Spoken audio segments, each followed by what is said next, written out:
আসসালামু আলাইকুম। আজকের ভিডিওতে একটি গুরুত্বপূর্ণ বিষয় নিয়ে আলোচনা করব যে একই ভিডিও ইউটিউব চ্যানেলে এবং ফেসবুক পেজে আপলোড করা যাবে কিনা। যে প্রশ্নটা সবাই আমার কমেন্ট সেকশনে এসে কমেন্ট করছেন যে ভাই একই ভিডিও আমরা ফেসবুক পেজ বা ইউটিউব চ্যানেলে আপলোড করলে কোনো প্রকার সমস্যা আছে কিনা, এবং কেউ কেউ তো এমনও বলেছেন যে ভাই মনিটাইজেশন পাচ্ছি না একই ভিডিও আপলোড দেওয়ার কারণে। তো অনেকেই তো বলে যে একই ভিডিও আপলোড দেওয়া যাবে এবং অনেকেই বলে যে একই ভিডিও আপলোড দেওয়া যাবে না। তো আজকের ভিডিওতে এই বিষয়টা নিয়ে একটা বিস্তারিত ভিডিও আমি আলোচনা করব। সংক্ষিপ্ত সময়ের মধ্যে আমি আপনাদেরকে জানিয়ে দেব বা বুঝিয়ে দেব, হাতে কলমে দেখিয়ে দেব যে আপলোড করা যাবে কি না, এবং আপলোড করা গেলে বা দেয়া গেলে কোন কোন বিষয়গুলো ফুলফিল আপ করে আমাদের ভিডিও আপলোড দিতে হবে।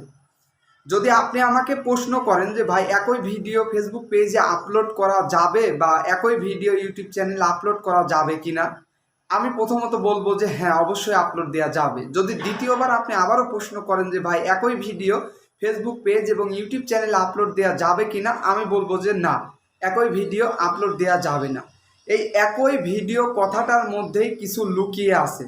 যেমন কিছু কিছু কথার উত্তর পাওয়া যায় না, যেমন একটি কথা যে আজকে নগদ কাল বাকি, এরকম কথার যেমন উত্তর পাওয়া যায় না, ঠিক একই ভিডিও দুটো প্ল্যাটফর্মে আপলোড দেওয়া যাবে বা যাবে না, এই কথাটার মধ্যেও একটা রহস্য রয়েছে। প্রথম রহস্যটাই হলো যে আমরা যদি একই ভিডিও আপলোড করি, যেটা মেন টার্গেট, আমাদের যে মেন টার্গেট থাকে যে আমরা মনিটাইজেশন পাবো কিনা, আপনি কখনোই মনিটাইজেশন পাবেন না যদি একই ভিডিও আপলোড করেন। আবার অন্য দিক থেকে বলতে গেলে যে একই ভিডিও আপলোড করলে আপনি মনিটাইজেশন পাবেন। যেমন দেখুন, ইউটিউবের নিয়ম হলো যে 1 বছরের মধ্যে লাস্ট 365 দিনের মধ্যে 1000 সাবস্ক্রাইবার, 4000 ঘন্টা ওয়াচ টাইম কমপ্লিট করতে হবে, একদম ইউটিউবের নিয়ম অনুযায়ী। কোনো জায়গা থেকে নেওয়া যাবে না, কিনা যাবে না, ধার করা যাবে না, বা নিজে নিজে দেখে দেখে ওয়াচ করে ওয়াচ টাইম সাবস্ক্রাইবার বাড়ানো যাবে না। এবং এই একই নিয়মটা ফেসবুক পেজের দিকে যদি আমরা যাই, তাহলে দেখবেন যে মাত্র 60 দিন অর্থাৎ 2 মাসের মধ্যে আপনাকে আপনার ফেসবুক পেজে 10,000 ফলোয়ার হতে হবে এবং 10,000 ঘন্টা ওয়াচ টাইম কমপ্লিট করতে হবে, একদম ইউটিউব পেজের যে নিয়মটা রয়েছে, সঠিক নিয়মটা, সেই সঠিক নিয়ম অনুযায়ী। তো এখন কথা হলো যে মেন সমস্যাটা আমাদের যেটা হয় আর যেটার জন্যই বা আমাদের চ্যানেলে মনিটাইজেশন দেয় না, সেটার মেন পয়েন্টই হলো যে আমাদের ইউটিউব চ্যানেলের ভিডিওর যে রেজুলেশনটা রয়েছে বা সাইজটা আমাদের ইউটিউব কমিউনিটিতে বলা রয়েছে, সেটা হলো 16:9। এই 16:9 ভিডিও যদি আমরা ফেসবুক পেজে আপলোড করি, সেই ক্ষেত্রে আমাদের পেজে মনিটাইজেশন অন করা হয় না। যেমন ফেসবুক পেজের কমিউনিটি গাইডলাইন্সে বলা রয়েছে যে আমাদের প্ল্যাটফর্মের ভিডিওর সাইজ হতে হবে 1:1, অর্থাৎ যেদিকেই আপনি ভিডিওটা তৈরি করেন না কেন, আপনার ভিডিওর সাইজটা হতে হবে স্কোয়ার সাইজ।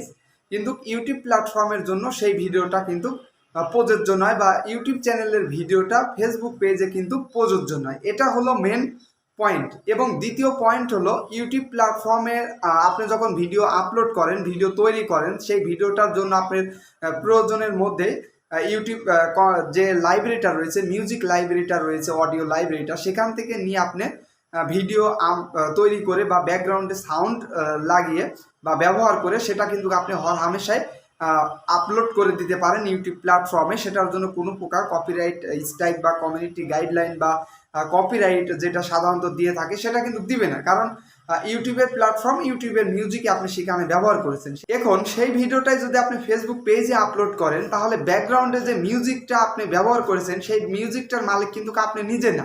আপনার ভিডিওটা আপনার, বাট আপনার ফেসটা আপনার, বাট আপনার ভয়েসগুলো আপনার, বাট এডিট বা ইফেক্টস যাই করেছেন সব কিছুই আপনার, কিন্তু ব্যাকগ্রাউন্ডে যে মিউজিকটা লাগিয়েছেন সেটা কিন্তু ইউটিউবে।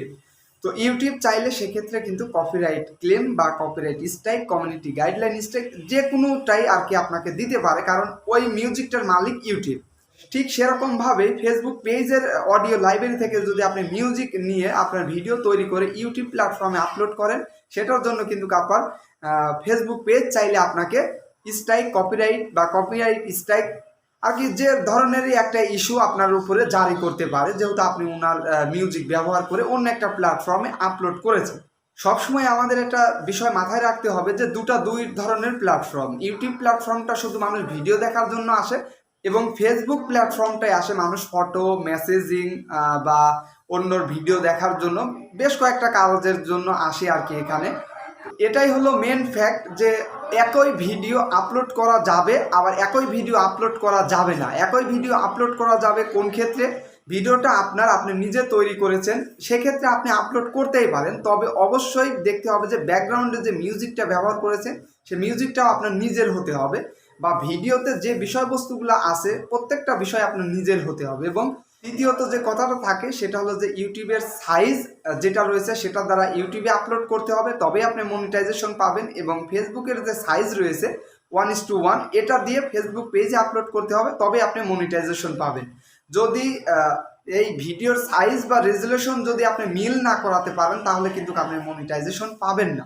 এই বিষয়টা সব থেকে প্রথমে আপনাকে মাথায় রাখতে হবে যে ভিডিওটা আপনার নিজস্ব হতে হবে, যে সাউন্ডগুলো ব্যবহার করবেন সেটাও আপনার নিজস্ব হতে হবে, এবং অবশ্যই ভিডিওর সাইজটা যে প্ল্যাটফর্মের জন্য যে সাইজটা প্রয়োজন সেটাই ব্যবহার করতে হবে। আশা করি বুঝতে পেরেছেন যে কোন বিষয়গুলো ফলো করে বা কোন বিষয়গুলো ফুলফিল আপ করে তবে আপনি ভিডিওটা আপলোড করতে পারবেন।